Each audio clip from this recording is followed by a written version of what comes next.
السلام علیکم ویورز، امید ہے آپ لوگ خیریت سے ہوں گے۔ سب سے پہلے آپ لوگوں کو رمضان شریف کی آمد مبارک ہو۔ بہت برکت والا مہینہ ہے، اور جیسا کہ آپ کو پتہ ہے کم و بیش ایک مہینہ پہلے ہم نے قرآن پاک کی پورے قرآن کی تجوید اور تفسیر کا ایک سیشن شروع کیا تھا، جس میں 2 سے 4 ویڈیوز ڈالی تھیں، لیکن پھر ہم نے سیشن روک دیا تھا اور ان ویڈیوز کو بھی ڈیلیٹ کر دیا تھا، کیونکہ ہمارا یوٹیوب پارٹنر پروگرام کے ساتھ وہ ایشو آیا ہوا تھا۔ یوٹیوب نے ہمارے اوپر پالیسیز لگائی ہوئی تھیں، تھوڑی سی ریسٹرکشنز تھیں، اکاؤنٹ ایک بین ہوا تھا جی میل کے اوپر۔ ابھی ہم دوبارہ شروع کر رہے ہیں۔ 8-10 دن پہلے ایشو ریزالو ہو گیا تھا، لیکن میں نے سوچا کہ رمضان قریب ہے، رمضان برکت والا مہینہ ہے، رمضان میں اس کا آغاز کریں گے انشاءاللہ۔ تو قرآن پاک کو سیکھنا ایک بہت لازمی چیز ہے، بہت ضروری ہے۔ ہمیں کوئی بہت قریبی دوست کافی عرصے بعد کوئی خط لکھے یا میسج کر دے، ہمارے سے دور ہوا ہو، ہم فوراً اس کا خط کھول کے ایک بار نہیں 5-5 10-10 بار پڑھتے ہیں۔ اپنے دوست کا میسج 5-5 10 بار پڑھتے ہیں جس نے کافی عرصے بعد میسج کیا ہو، حالانکہ اس میں بالکل بیسک نارمل سی سلام دعا والی چیزیں ہوتی ہیں۔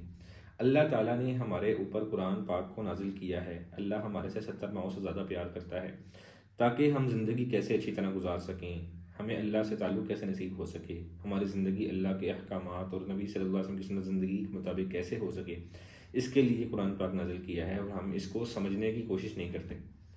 قرآن پاک کو سمجھنا، اس پہ عمل کرنا بہت ضروری ہے، اس کے بغیر ہم کامیاب نہیں ہو سکتے۔ قرآن پاک سمجھیں گے، اس پہ عمل کریں گے تو ہی کامیابی مل سکتی ہے، ٹھیک ہے؟ اور اس کو سمجھنے کے اندر پھر آگے اگر فردر جائیں تو حدیث ہیں، بہت کچھ ہے، اللہ کے نبی کی سنت زندگی ہے، لیکن بیسک جو ہے وہ قرآن پاک ہے، اس کے بغیر انسان کامیابی حاصل نہیں کر سکتا۔ تو اس کے لیے ہم چاہتے ہیں کہ ہم آپ کو بتائیں اور آپ سیکھیں۔ قرآن کو صحیح پڑھنا بھی سیکھنا ہے کہ تجوید کیا ہے، تلفظ کیا ہے، اور اس کے معنی و مراتب بیسک میں تو بیسک بتاؤں گا، میں عالم نہیں ہوں تو بہت ڈیٹیل تفسیر نہیں کروں گا، ٹھیک ہے؟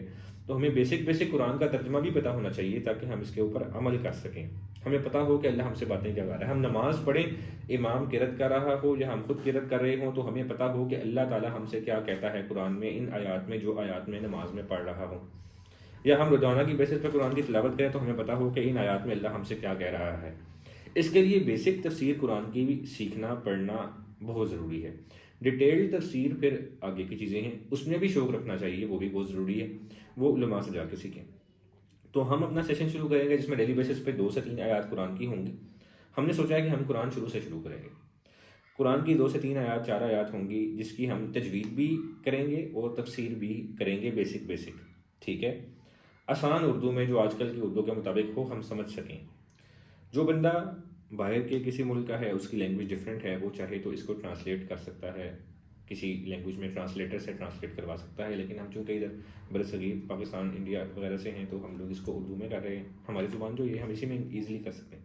تو میں نے آج کل کی اردو کے مطابق جو ہر ایک کو سمجھ آئے، کافی قرآن ہمارے پاس ایسے ہیں ترجمے میں جو بہت بڑے علماء کے ہیں، لیکن ان کی اردو پرانی اردو ہے جو کہ بہت شدید مشکل اردو ہے، آج کل کے بچے نوجوان کو سمجھ نہیں آتی۔ تو آج کل کی اردو کے مطابق ہمارے جو ہے شیخ صاحب نے، جو کہ پاکستان کے مفتی اعظم بھی کہلاتے ہیں، مفتی تقی عثمانی صاحب، جن پہ مور دین 80% علماء اور لوگوں کو اتفاق بھی ہوتا ہے، انہوں نے آسان ترجمہ قرآن کے نام سے قرآن کا ترجمہ لکھا ہے، جس میں بیسک ترجمہ ہے، لفظ بلفظ، آیت بآیت، اور اس میں بیسک تفسیر ہے، بیسک سمجھنے والی باتیں، جو ایک عام لے مین کے لیے سمجھنے والی باتیں ہوتی ہیں۔ جو اندر کے مسائل ہیں، تشریحات ہیں بہت لمبی، وہ نہیں، صرف وہ جو بیسک لے مین کو سمجھنے کی ضرورت ہے، اس کے لیے بیسک تفسیر انہوں نے کی ہے۔ تو ہم شروع کرتے ہیں۔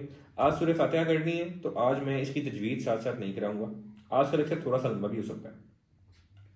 ہم نے جو ہے سورہ فاتحہ کے بعد جب آگے کریں گے، نیکسٹ آن ورڈس، کل سے سورہ بقرہ شروع کریں گے، اس میں ہم ساتھ تجوید بھی کریں گے۔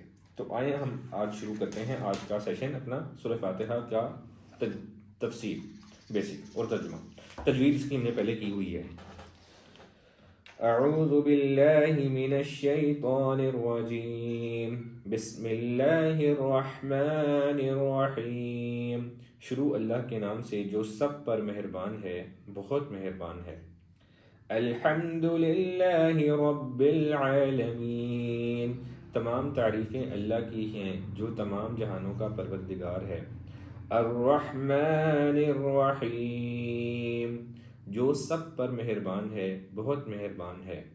مالک یوم الدین، جو روز جزا کا مالک ہے۔ إياك نعبد وإياك نستعين، اے اللہ ہم تیری ہی عبادت کرتے ہیں اور تجھی سے مدد مانگتے ہیں۔ اہدنا الصراط المستقیم، ہمیں سیدھے راستے کی ہدایت عطا فرما۔ صراط الذین انعمت علیہم غیر المغضوب علیہم ولا الضالین،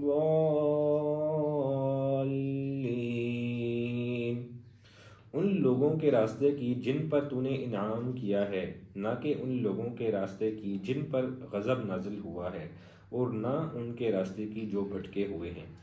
یہ اس کا آیت با آیت ترجمہ تھا۔ اب میں آپ کو اس کی بیسک تفسیر جو ہمارے لیے سمجھنے کی چیزیں ہیں وہ بتاتا ہوں۔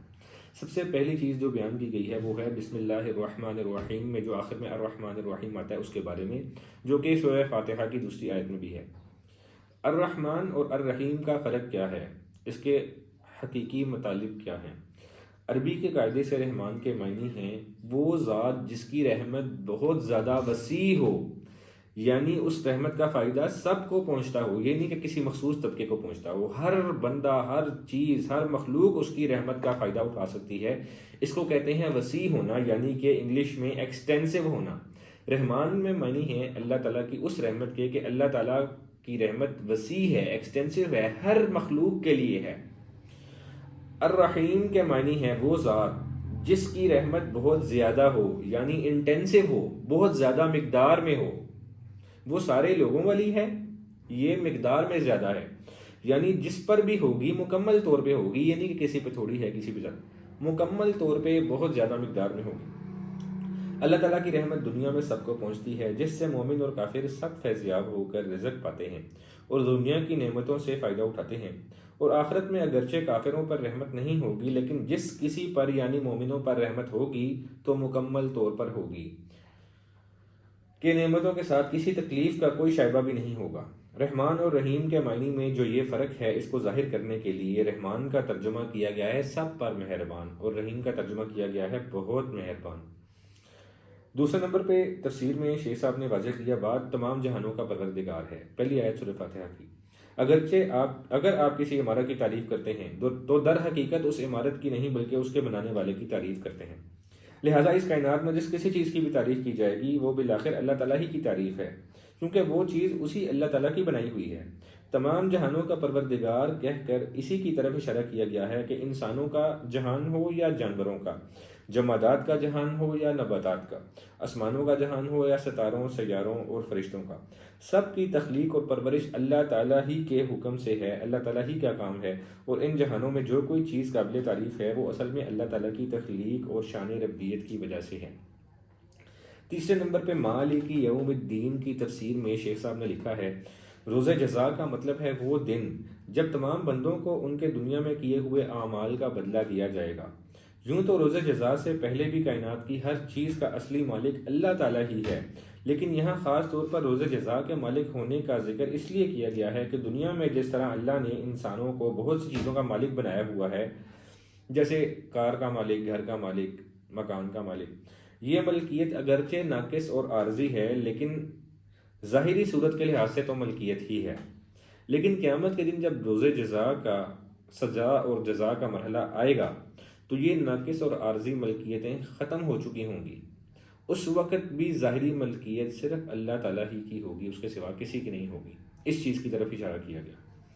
اس کے بعد ہے ایاک نعبد و ایاک نستعین، اس کی تفسیر میں لکھا ہے یہاں سے بندوں کو اللہ تعالیٰ سے دعا کرنے کا طریقہ بتایا جا رہا ہے، اور اسی کے ساتھ یہ واضح بھی کر دیا گیا ہے کہ اللہ تعالیٰ کے سوا کوئی کسی قسم کے عبادت کے لائق نہیں ہے، نیز ہر کام میں حقیقی مدد اللہ تعالیٰ ہی سے مانگنی چاہیے، کیونکہ صحیح معنی میں کار ساز اس کے سوا کوئی بھی نہیں ہے۔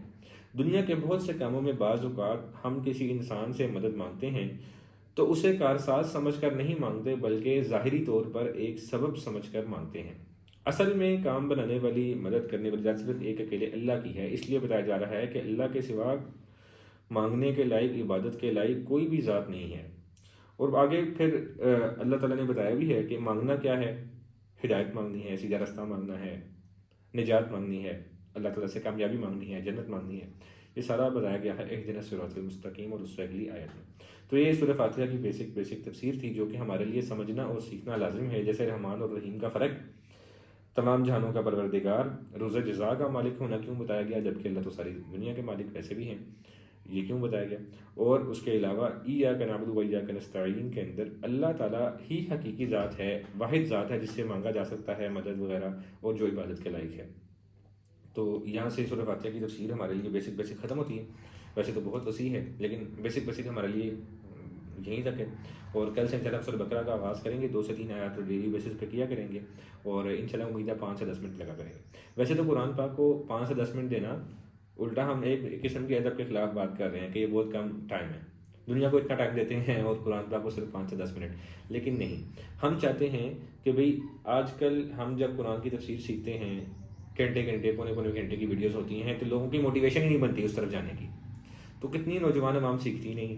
ہم چاہتے ہیں ہم صرف 5 سے 10 منٹ کی ویڈیو بنائیں، اس 5 سے 10 منٹ کی ویڈیو میں تھوڑا کر کے قرآن پاک سیکھیں، چاہے 2 سال 3 سال 4 سال میں، جب تک زندگی ہے اللہ چلاتا رہے، تو یہ ختم ہو جائے مسئلہ نہیں، لیکن ہم چاہتے ہیں کہ ہر بندہ سیکھے۔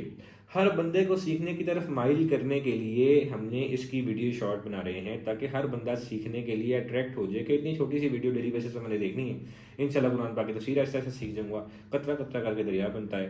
آج سے آپ 5 سے 10 منٹ دینا شروع کریں گے، انشاءاللہ ایک دن آئے گا جلد ہی جس میں آپ قرآن پاک کی مکمل تفسیر بھی سیکھ جائیں گے، تجوید بھی سیکھ جائیں گے، تلفظ بھی سیکھ جائیں گے۔